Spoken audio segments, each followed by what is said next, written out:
Sambatra ny mahitsy lalana izay mandeha araka ny lalan'i Jehova. Sambatra izay mitandrina ny teny vavolombelony ka mitady azy amin'ny fo rehetra. Amen.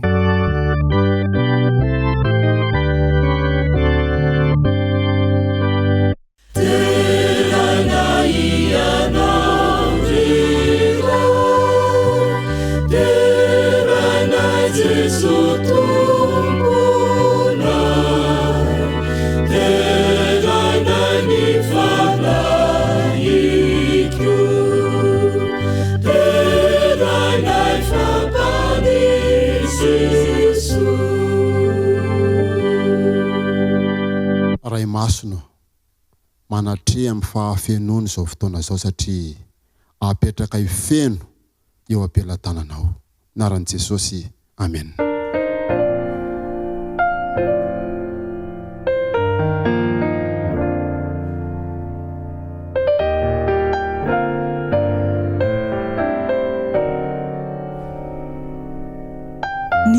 Fiangonana Adventista mitandrina ny andro fafito avy ao Ankadalalapotsy, distrika Tsasoa no manoloana antsika ankehitriny. Fifaliana ho ahy ny miarabanao na tratra izao sabata fitsaharana mahafinaritra izao. Ny faniriana dia ahita fifaliana, andray fitahiana ary andray famelombelomana ihany koa ianao amin'ny fotoana rehetra izay arana amin'izao sabata mahafinaritra izao. Ny fahasoavan'Andriamanitra irery ihany ane no irotsaka amin'ny tsiraray avy. Amen.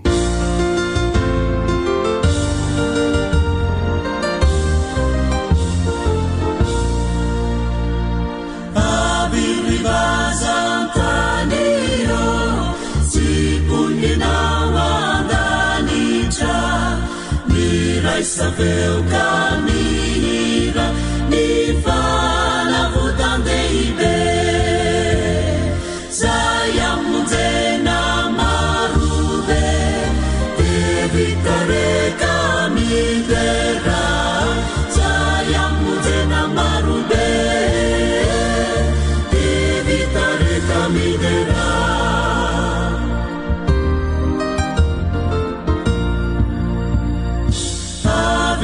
Fiangonano mahasandratureny feo iderany mpanavotra naty anefitra azy izao irao ampandehanana irazony ziona irao ampandehanana Ziuna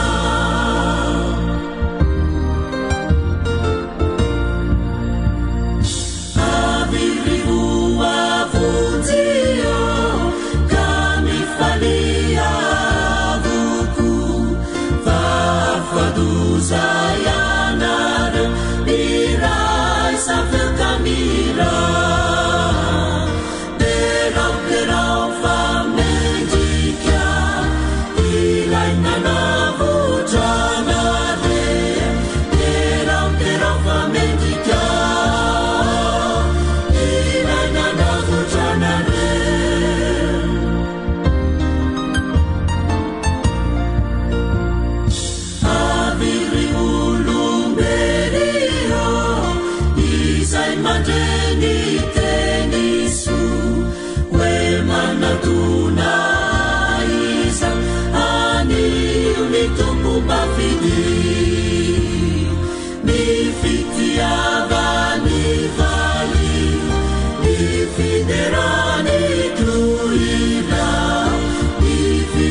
manasanao andrainy baiboly ka hijery zany ao amin'ny Marka toko fahaefatra andininy faharoa amby roapolo.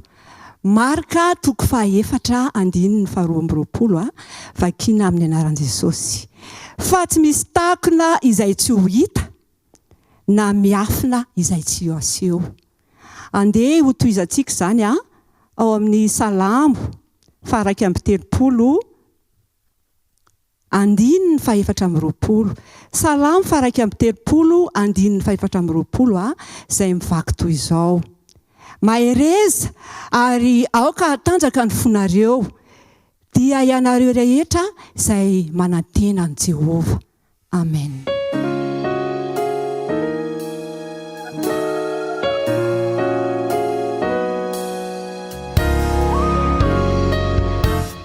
Iarivavakasika Jehova ray masina tsara indrindra an-danitra, midera mankalaza mame voninahitra anao izay satria miendrika anao izany. Ray tsara an-danitra, tsapanay loatra ny alehibenao sy ny fiandriananao ary tsapanay koa ny fitiavanao anay. Koa izany ny anoloranay anao ny saotra dera aja voninahitra amin'ny seza fiandriananao satria miendrika anao izany. Ankehitriny koa nefa izay dia mahatsapa ireo namana tokony hiatrika izao sabata izao miaraka aminay, koa mangataka aminao izay tompo malala satria mahafantatra ny zavatra rehetra ianao. Raha misy ny tratrany tsy fahasalamana dia anao aniany anasitrana ny tsirairay avy sabatan'olona izay tratran'izany tsy fahasalamana izany, mba ho sabata fanasitranana ny izao sabata izao, ka ataovy mahatsapa fanasitranana ny tsy salama rehetra any amin'izay misy azy ihany. Raha tsara an-danitra, omeo ny vahoaka malagasy sambatan'olona ihany koa ny fanahy masinao, ahaizan'izy ireo manantona anao satria eo aminao ihany ny vahaolana ny amin'izao fiainana izao. Raha tsara an-danitra, fo ihany ny fisainana satria olombelona ihany no mangataka ny vavaka. Ray sy tompo malala akasitrao ka izay rehetra tsy voatoy ny vava nefa mahasoa ny sambatan'olona, mahasoa ny malagasy rehetra dia tanterao araka lehibe ny famindraponao. Fatonoana vavaka amin'ny anaran'i Jesosy irery ihany. Amen.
Tonga amin'ny fotoana manokana isika ny amin'ny fanampom-pivavahana ao amin'ny ampafolony sy ny fanatitra izany, ka ao anatin'izany indrindra no anasako anao mba andray izay voaomana rehetra ka hitondram-bavaka izany ao anatin'ny fotoana fohy. Mena sekondra vitsika mba hitondranam-bavaka izany fanatitra izay efa nomanitsika ho an'Andriamanitra izany.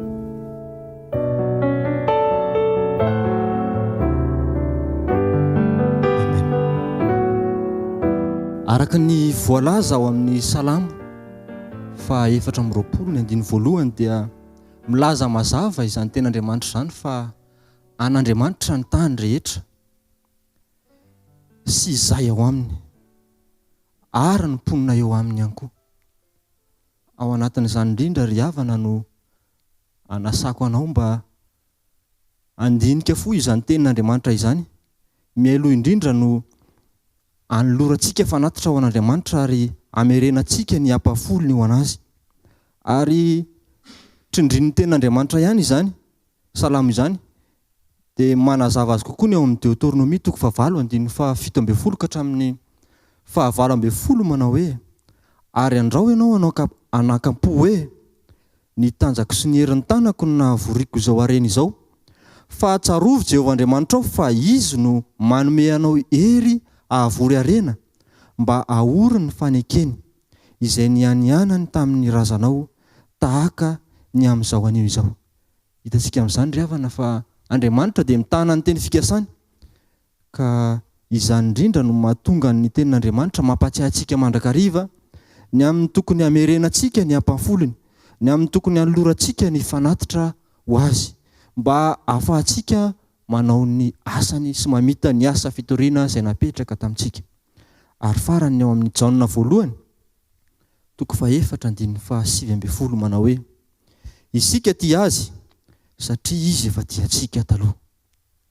Araka izany mbola tian'Andriamanitra isika satria maninona? Satria izy nefa tia antsika taloha antsika. Ka noho izany ry havana tokony hanao lohalarana an'Andriamanitra isika amin'ny famerenana ny ampafolony izay tsy hanao fa an'Andriamanitra ary amin'ny fanolorana ny fanatitra izay vokatry ny fontsika. Mialoha indrindra ny hanolorantsika izany dia manasanao mba hitsangana fa hivavaka ho an'izany fanatitra sy ampafolony izany aho. Hivavaka antsika tompoko. Andriamanitra misaotra satria mampatsiahy anay ary mampafantatra anay mandrakariva ianao ny amin'ny fitiavanao anay. Satria ny teninao dia milaza mazava fa anao ny zavatra rehetra eto amin'ity tany ity ary izahay izao dia fanananao ihany koa. Nampindraminao izahay, nomenao izahay ka ankehitriny izay manana fotoana hamerenana ny ampafolony, hanolorana ny fanatitra.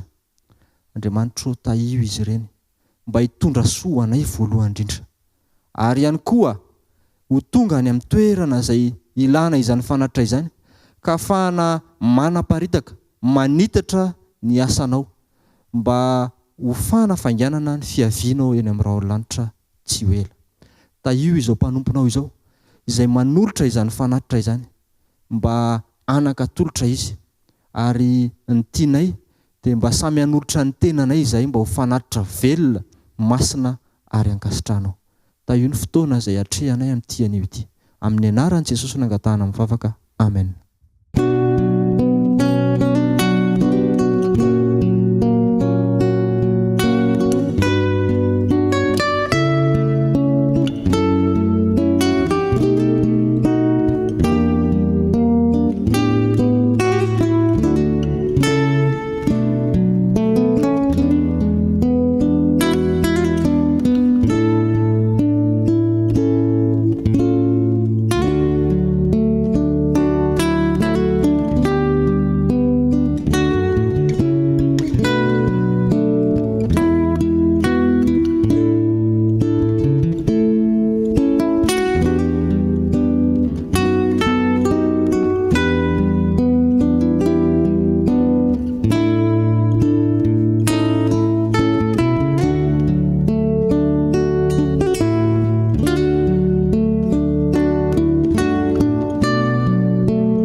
Mbola faly miarahaba ny ankizy rehetra indray a natratro izao sabata masina izao.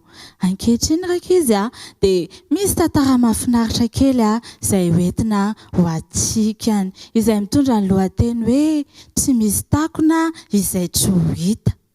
Zazavavy kely 13 taona ilalao. Indray andro a dia nentin'ny dada nandeha tany an-tsaha izy andeha ambolo-katraka izy mianaka. Rehefa tonga teny an-tanimbary nefa dia efa nitenen'ny dada izy fa isaky ny lavaka iray dia asiana katraka anankitelo, faly sy dodiny ery lalao. Nalefany isaky ny lavaka iray dia nasiany katraka anankefatra, anankitelo izay foana. Nandeha teny nefa ny fotoana dia nieritreritra ilalao. Tena ohatran'ny efa kamo azany fa satria ahoana voadaina amin'ny masoandro ny lokeliny, lasa tremboka koa izy, feno rano ny vatany, feno ny hatrembohany. Nanomboka teo nefa dia notohizany ihany ilay asa satria raha tsy manao an'io asa io izy dia mety ho tezitra i dada. Dia niasa ihany izy. Rehefa kelikelin'izay nefa tena tsy vitako trony ty asa ty ka tena reraka. Dia ahoana ozy izy ianao no nataony? Nanomboka nanao asa fetrifetry lalao.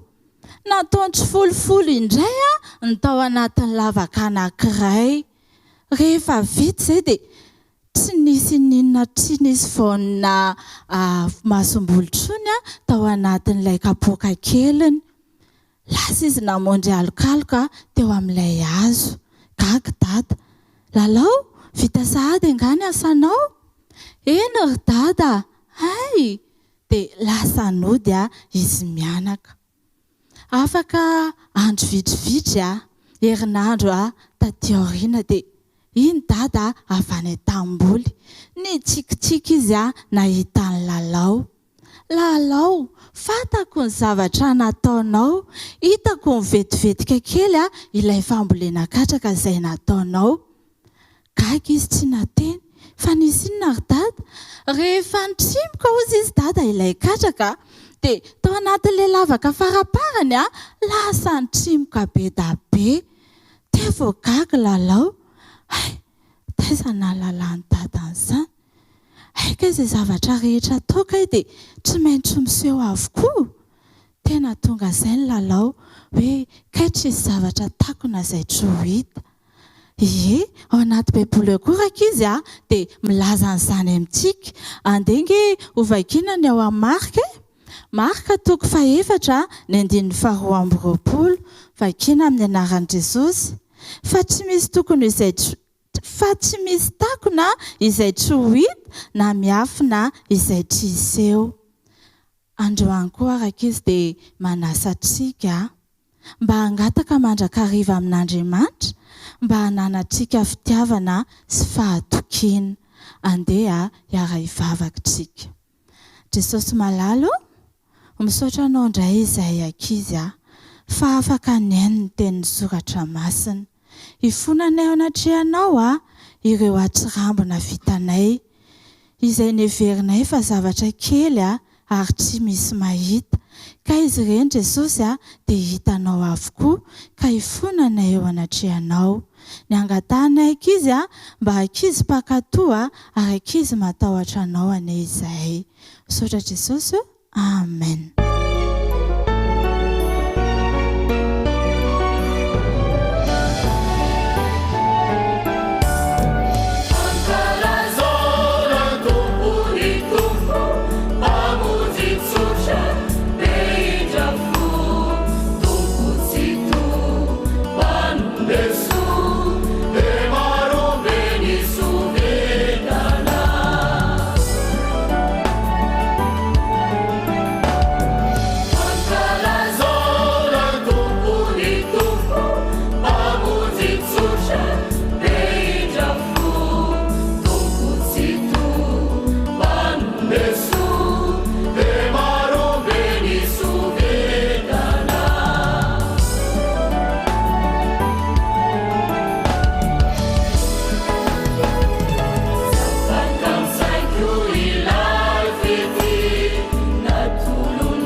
fierabana ho antsika tsirairay avy ary manonona ny fiadanan'ny tompo ho amintsika amin'ity fotoana manokana sabata izay natokantsika hiderana sy hanomezana voninahitra azy ity.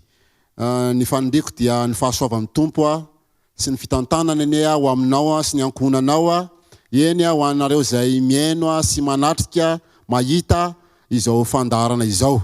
Inoko fa ahita fifaliana andray hery vaovao isika amin'ity fotoana manokana ity ary mahazo matoky ianao fa ny fanan'Andriamanitra dia hiditra antsihatra eo amin'ny fiainanao satria nanokana fotoana ianonan'ny feoany sy ianonan'ny teniny ianao izay nampitondrain'ny mpanompony amin'ity anio ity. Raha mety ianao dia andeha hanondrika ny lohantsika hivavaka fotsika mialohan'ny hanokafantsika ny tenin'Andriamanitra. Ray masonao any an-danitra, misaotranao satria lehibe loatra ny fahasoavanao sy ny fitantananao. Miasa ny fomba tsy takatry ny sainay ianao ary manome izay ilainay amin'ny fiainanay rehetra. Ankehitriny dia omenao tombony indray izahay ka afaka andre ny teninao, afaka hiaino ihany koa ny teninao ka dia mitenena Tompo fa miaino izay mpanomponao. Anaran'i Jesosy, amen. Fifaliana ho ano mitondra tenin'Andriamanitra amintsika amin'ity maraina ity ary mahafinaritra ny toko sy andininy anankiray izay voandrenesintsika teo izay voasoratra ao amin'ny Salamo faharaiky amby 30. Salamo faharaiky amby 30 ny andininy fahaefatra amby 20 izay inoko fa toko sy andininy efa famakinao na efa fahitanao ihany koa ngam' toko sy andininy izany mety efa nataonao ny marianao mihitsy ary manokana ao anaty baiboly ao hoe toko sy andininy mahafinaritra sy mampahery ity. Zao ny voalaza ao amin'ny anaran'i Jesosy hoe maheresa ary ao ka tanjaka ny finoanareo dia ianareo rehetra izay mahatahotra ny Jehova. Mahafinaritra zany tenin'Andriamanitra zany ry havana malala ary mampahery eo ampetrehana izao fiainana eto amin'ity planeta tany ity izao. Tsy fantatro izay fomba nahatonga anao kristianina hoe nanao ahoana nahatonga anao ho lasa kristianina. Mety sarotsarotra ve vao nahatonga anao kristianina sa mety hoe tsotsotra ihany dia tafiditra ho isan'ny kristianina ianao. Ny mariana mantsy dia tsy hoe kristianina avokoa ny olombelona rehetra fa ianao zany zao dia matolina amin'izao tenin'Andriamanitra zao dia tafiditra ho isan'ny kristianina. Dia mety nisy anton-javatra maro milalovanao nahatonga anao melohan'ny nahatongavanao amin'izany toerana hoe kristianina izany. Mety efa nilovainao ihany koa tamin'ny ray aman-dreny, tamin'ireo ray aman-dreny izay nitaiza izany maha kristianina izany dia lasa kristianina ho azy tao anao satria ny dadanao, ny neninao, eny ny fianakaviana rehetra tany aloha tany dia efa manompo an'Andriamanitra, efa kristianina. Tsy maninona izany fa zao zava-dehibe dia zao hoe ianao tonga ho kristianina. Zay ny zava-dehibe, zay fomba nahatongavanao tao tsy maninona fa ny zava-dehibe dia zao hoe ianao tonga ho kristianina ary mahafinaritra satria manana tombony ianao tafiditra ao anatin'izany laharan'ny olona mpanaradian'i Kristy izany. Misy tena nandalo sedra, nandalo dona, nandalo ady mafy vao tonga ho isan'ny kristianina. Misy niatrika teo zavatra mafy ary indraindray ara dia mametsiny azy ny ankonany, mametsiny azy ny vady aman-janany, mametsiny azy ny fiarahamonina, manenjika azy hatrany amin'ny toeram-piasana ara dia manomboka manilikilika azy satria hoe inona ary no hidiranao amin'izany laharana izany na inona no mahatonga anao hiditra amin'izany laharana izany. Tsy maninona izany fa nanao safidy tsara ianao niditra ho isan'ny kristianina. Misy fianakaviana vitsivitsy tena niatrika olana mafy mihitsy satria tao anatina finoana izay tsy mino an'i Kristy izy. Kanefa rehefa namaky ny tenin'Andriamanitra izy dia resy lahatra fa ny fanarahana dian'i Kristy ihany no vahaolana tsara indrindra eo amin'ny fiainana. Dia nanenjika azy avokoa ireo manodidina azy vokatra izay fanapahan-kevitra, vokatra izay safidiny izay. Kanefa mahafinaritra ry havana malala fa mijoro hatramin'ny farany izany fianakaviana izany. Reny sedra rehetra reny izay mandalo amin'ny fanarahantsika diany Kristy. Ireo toe-javatra isan-karazany zay atao hoe mifamaofao eo amin'ny fanarahantsika lalana ny Kristy dia tokony voamaika, ampifikitra atsika, ahatonga atsika hiazona hatramin'ny farany izany safidy zay efa niraisitsika zany satria sedra ihany reny. Sedra zay lalovana ihany reny mba hahafahana mahatonga ana ho tena izy, ho tena zava-dehibe ary ho tena anana ny fahatsarana amin'ny fanarahana dia any Kristy. Reny toe-javatra manahirana reny indraindray mahakivy. Indraindray ilanapa-kevitra mihitsy ianao hoe sao dia mba diso ary ty finoana rahako ty, sao dia mba aizara izay famindrapon'Andriamanitra, aizara le Kristy izay arahako manoloana an'ity olana goavany ty, nefa ne dia noho ny fanarahako azy no mahatonga anahako ho toy izao e. Indraindray mametraka an'izany fanontaniana izany tsika satria mafy loatra indraindray ny dona, mafy loatra ny sedra lalovana. Tsarovy nefa riavana malala fa arakaraky ny isin'ny sedra eo aminao no mahatonga anao ho mafiorina raha toka mifikitra amin'ilay Andriamanitra izay nahary ianao. Androany dia miaino an'izao fampianarana izao anao, mijery an'izao fandaharana izao, dia tia hampahery anao aho. Dia hitondra fampaherezana anao aho hoe tsy diso akory ny lalana izay nizoranao. Ary nanao safidy tsara ianao, na dia manoloana ireny toe-javatra manahirana ireny ara dia aoka ianao atoky, fa tsy diso ny lalana izay nisafidinao. Izao ny voalazan'ny tenin'Andriamanitra ao Maty toko fahafito andininy faha-efatra ambin'ny folo. Maty toko fahafito andininy faha-efatra ambin'ny folo dia hoy izy hoe fa ety ny vavahady ary tery ny lalana izay makany amin'ny fiainana ka vitsy ny mahita azy. Ety ny vavahady, tery ny lalana makany amin'ny fiainana, izay no mahatonga an'ireny toe-javatra rehetra ireny. Ka izay zavatra rehetra mety manelingelina zany dia asorona amin'ny alalan'io sedra, amin'ny alalan'io fitsapana io, ary rehefa tafavoaka ao anatin'izany vavahady ety zany ianao, ary afaka atao anatin'izany lalana tery zany ianao, dia hoy izy ery hoe lalana makany amin'ny fiainana. Zany hoe azo antoka zany fa ao ambadiky ny lalana tery, ao ambadiky ny vavahady tery sy ny lalana ety dia fiainana. Fiainana zany ny ao ambadiky zany riavana malala. Ka mampahery anao hoe nanao safidy tsara ianao, na dia tery ara ny lalana, dia io ny lalana ahatongavana any amin'ny fiainana. Ary zao ihany koa tsy very maina akory ny fotoana izay laninao tao anatin'izany fanarahana dian'ny Kristy zany, tsy lasa zava-poana akory ireny sedra zay nilalovanao reny, fa azo antoka fa hitan'Andriamanitra reny. Ary eo anilanao mandrakariva Andriamanitra mampahery anao manoloana an'ireny toe-javatra ireny. Zao voalaza ny Korintianina voalohany toko 5:10 andininy 7:20, toko sy andininy izay mety efa mahazatra anao ihany koa zany. Hoy izy hoe koa amin'izany raha malalako dia miorena tsara, aza miova ary maefa be mandrakariva amin'ny asan'ny tompo, satria fantatrareo fa tsy foana tsy akory ny fikelezanareo aina ao amin'ny tompo. Minao fa raha miainao an'izany ianao dia mahatsapa hery avy any anaty, mahatsapa hery hoe aikay tsy foana tsy akory ny fikelezako aina, ny fieretako an'ireo toe-javatra manahirana izay mandalo eo amin'ny fiainako, tsy foana tsy akory ireny toe-javatra ireny. Ka mampahery anao aho, nanao safidy tsara ianao, ny safidy ny anara-dian'ny Kristy. Manomboko izao za miteny aminao hoe ampitomboy ny finoanao.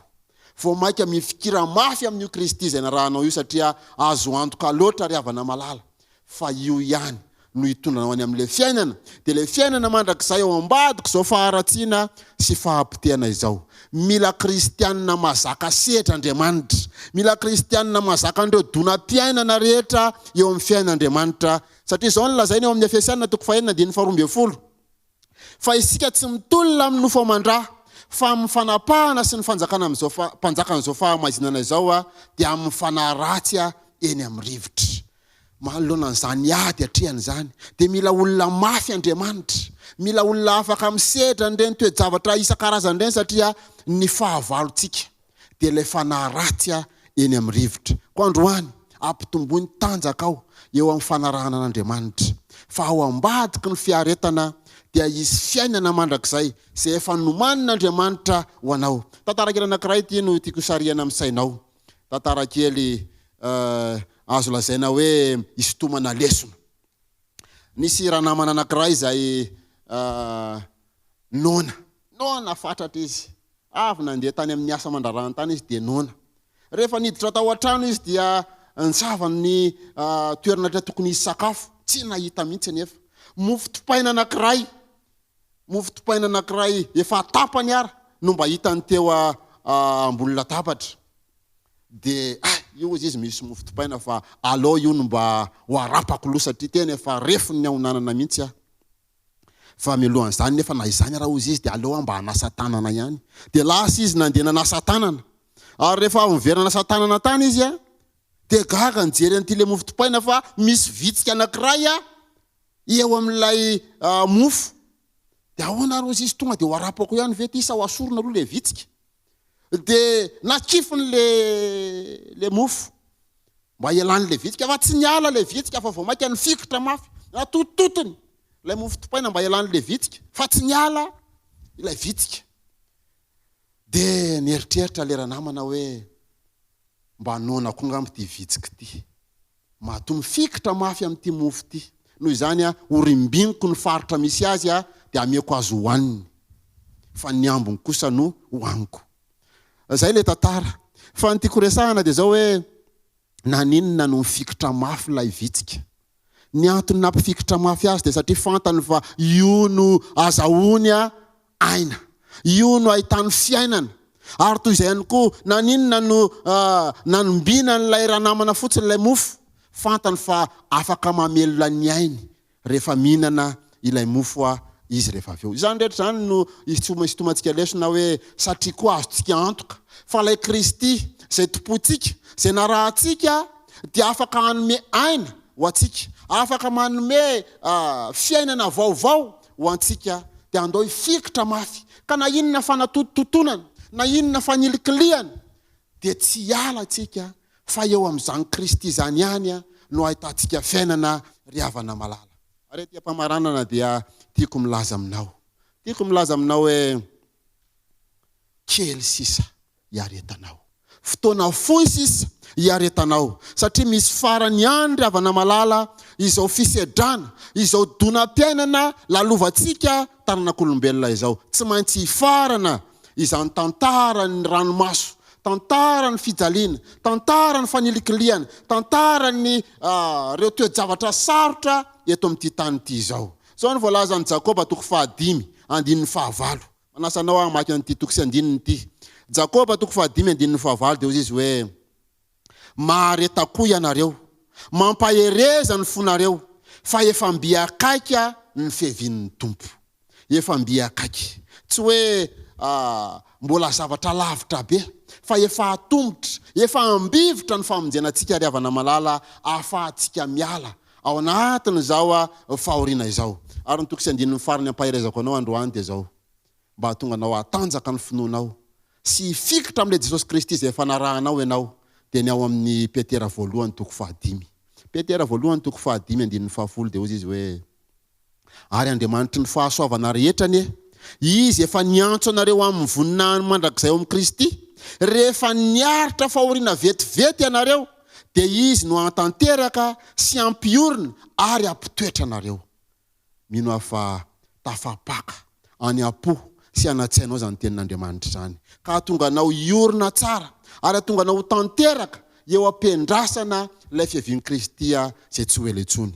Ka ny faniriako riavana malala, raha ho avy tsy ho ela zany Kristy zany dia hizasy anao, dia hifampiarahaba, hivoaka ho mpandresy amin'ilay fihevin'ny Kristy eny amin'ny raha lanitra izay andray sy andray anao ary amarana ny tantarany faharatsiana rehetra, ka dia samy vonjentsika rehefa ho avy eny amin'ny raha lanitra Kristy. Ny voninahitrany ho an'Andriamanitra rery ihany. Amen.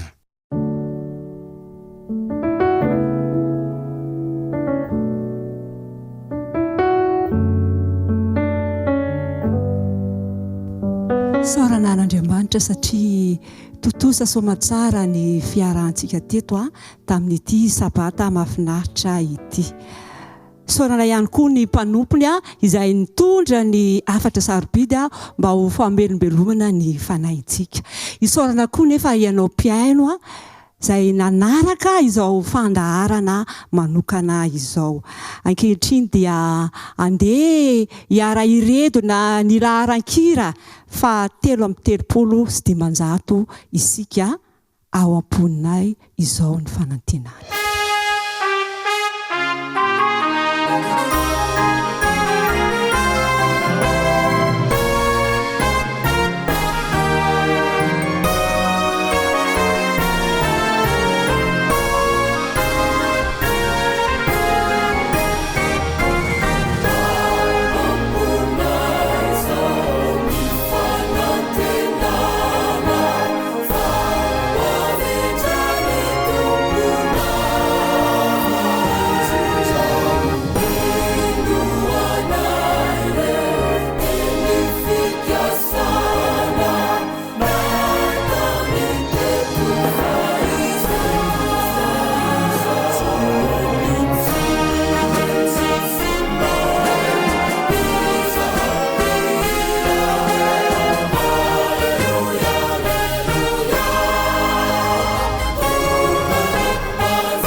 Jehovah ray masina tsara indray an-danitro, misaotranao izahay ary midera mankalaza anao.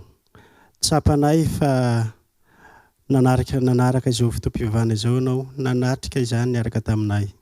Tompo ray tsara an-danitro, mangataka hatrany ny famindram-pona trehanao nefa izay. Raha nisy tsy mifanaraka tamin'ny sitraponao ny zavatra nitranga rehetra, dia aoka kosehanao mifanitsy ny anarany tsirairay avy ny elokay.